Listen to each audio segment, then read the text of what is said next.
بسم اللہ الرحمن الرحیم، میں ہوں ذر جاوید، اور آج ہم جس ٹاپک پہ بات کرنے لگے ہیں وہ بڑا اہم اور پاکستان کے لیے ضروری ہے۔ دنیا بھر میں تقریباً 1 کروڑ سے زیادہ اوورسیز پاکستانی ہیں، اور یہ اوورسیز پاکستانی ہمیشہ پاکستان کی مدد کے لیے تیار رہتے ہیں، چاہے وہ انویسٹمنٹ کے لحاظ سے ہو یا پھر کوئی قدرتی آفت آئی ہو تو یہ سب سے آگے بڑھ کر مدد کرتے ہیں۔ لیکن ان میں سے بہت سارے پاکستانیوں کا گلہ بھی ہے کہ ان کو آن بورڈ نہیں لیا جاتا، ان سے وہ مشاورت نہیں کی جاتی جو کی جانی چاہیے، اور بیوروکریسی کی وجہ سے بہت ساری چیزیں ایسی ہو جاتی ہیں جن کا نقصان ہوتا ہے۔ ان میں ایک سب سے بڑا ان کا انویسٹمنٹ کے حوالے سے ہوتا ہے۔ آج ہمارے ساتھ برطانیہ میں مقیم ایک ایسے پاکستانی بزنس مین موجود ہیں جو انہوں نے اپنے شعبے میں ترقی کی اور اس وقت ایک بڑی کامیاب لاجسٹک کمپنی چلا رہے ہیں۔ ہمارے ساتھ موجود ہیں عاصم یوسف صاحب۔ عاصم صاحب بہت شکریہ آپ کے بہت وقت۔ شکریہ صاحب۔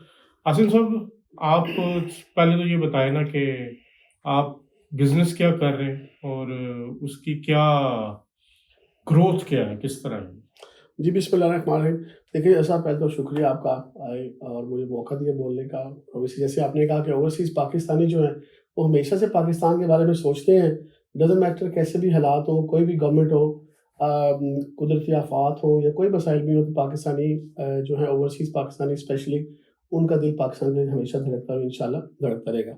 میرا بیسیکلی کام جو ہے وہ import export and logistic and shipping سے ہے، اور ہم لوگ بیسیکلی جو یہاں پہ لوگ امپورٹ اینڈ ایکسپورٹ کے حوالے سے جو کام کرتے ہیں اس کو ڈیل کرتے ہیں۔ ان کو کسی قسم کی اگر کوئی ہیلپ چاہیے ہو ریگارڈنگ اس کی لاجسٹکلی کوئی ایشوز ہیں، یا اس کو امپورٹ کے حوالے سے کوئی ایشوز ہیں، ڈیوٹی ٹیکسز کے حوالے سے، تو وہ ہم اس کو ڈیل کرتے ہیں۔ اور پاکستان سے ہم لوگ کافی اچھا ایک والیوم، اسپیشلی ٹیکسٹائل کا اور فوڈ سٹف کا، اس کے اندر ہم انوالو ہیں۔ آپ آفس پاکستان میں بھی ہیں؟ جی پاکستان میں بھی ہے، ہمارا ایک آفس دبئی میں ہے، ایک ہمارا آفس نیو یارک میں ہے، اور ایک آفس یہاں پہ لندن میں ہے۔ اچھا، اب بہت گلہ ہم نے سنتے ہیں کہ جی اوورسیز پاکستانیز جو ہے وہ آن بورڈ نہیں لیا جاتا۔ آپ کیا دیکھتے ہیں، کیا آپ کے گلے ہیں، کیا آپ کے شکوے ہیں اس حکومت کے ساتھ یا تمام حکومتوں کے ساتھ، اگر ہم دیکھیں؟ دیکھیں جی، اگر آپ ایز اے اوورسیز پاکستانی دیکھیں تو ہر دور میں، چاہے وہ کسی کی گورنمنٹ بھی رہی ہے، جیسے میں نے کہا کہ اوورسیز پاکستانی ہمیشہ سے پاکستان کی ہیلپ کرنا چاہتے ہیں، اسپیشلی اس میں ٹریڈ کے حوالے سے، انویسٹمنٹ کے حوالے سے، بٹ کچھ اس میں مسائل دیکھیں۔ ریسنٹلی جو موسٹ ریسنٹلی کچھ ایشوز جو ہم نے فیس کیے پچھلے کچھ سالوں سے، اس میں ایک تو ہے پولیٹیکل انسٹیبلٹی۔ اس پولیٹیکل انسٹیبلٹی کی وجہ سے جو بہت سارے لوگ ہیں وہ اپنی انویسٹمنٹ جو ہے پاکستان میں نہیں کرنا چاہتے، یہ بہت زیادہ ریلیکٹنٹ ہے۔ جیسے ریئل اسٹیٹ پہ پاکستان میں آپ نے دیکھا ایک ریکارڈ، کچھ سال پہلے ایک ریکارڈ انویسٹمنٹ کی گئی، جس میں بہت سارے پاکستان نے پیسے بہت سارے پروجیکٹس میں لگائے، لیکن اس پہ ان کو اسپیشلی ایک تو جو on time delivery of the project ہے وہ نہیں ہوئی۔ جیسے کہ آپ دیکھیں دبئی میں بھی آپ پروجیکٹ لیتے ہیں جو آف پلان پراپرٹیز کو بھی بولتے ہیں، تو آف پلان پراپرٹیز لوگ دبئی میں بھی لیتے ہیں، ان کی ڈلیوری آن ٹائم ہوتی ہے۔ پاکستان میں جو ہے کہ ان کی آن ٹائم ڈلیوری نہیں ہوئی، جس کی وجہ سے پاکستان میں ریئل اسٹیٹ کے اندر ایک اسلم جو ہے وہ آیا ہے، لوگوں نے انویسٹمنٹ کرنا بند کر دیا ہے۔ دوسری ایک میں سمجھتا ہوں جو میجر ایک فیکٹر ہے وہ ہے جو آپ کے کرنسی کی جو ڈی ویلیویشن ہے۔ اگر آپ دیکھیں 2-3 سال کے اندر جو آپ کا جو پاؤنڈ ہے وہ 250 روپے سے جو 400 اور بس جو ٹچ کر رہا ہے، تو اس سے بھی بہت سارے لوگوں کے پیسے جو ہے وہ ڈوبے ہیں۔ تو میں سمجھتا ہوں ان چیزوں کے تمام جو ایلیمنٹ ہے اس کے پیچھے جو ایک میجر ایلیمنٹ ہے ان سب کا وہ ہے پولیٹیکل انسٹیبلٹی۔ میں سمجھتا ہوں پاکستان کا ایک بہت بڑا مسئلہ رہا ہے پچھلے کوئی 10-15-20 سالوں میں، کہ ہر 2-3 سال کے بعد کوئی نہ کوئی گورنمنٹ کسی نہ کسی طریقے سے وہ جو ہے وہ گرا دی جاتی ہے، اور اس گراوٹ کی وجہ سے پھر ایک انسٹیبلٹی آتی ہے اور پھر نئی گورنمنٹ اور سب چیزیں۔ تو میں سمجھتا ہوں ٹائم آ گیا ہے کہ پاکستان کے اندر پولیٹیکل اسٹیبلٹی کو یقینی بنایا جائے۔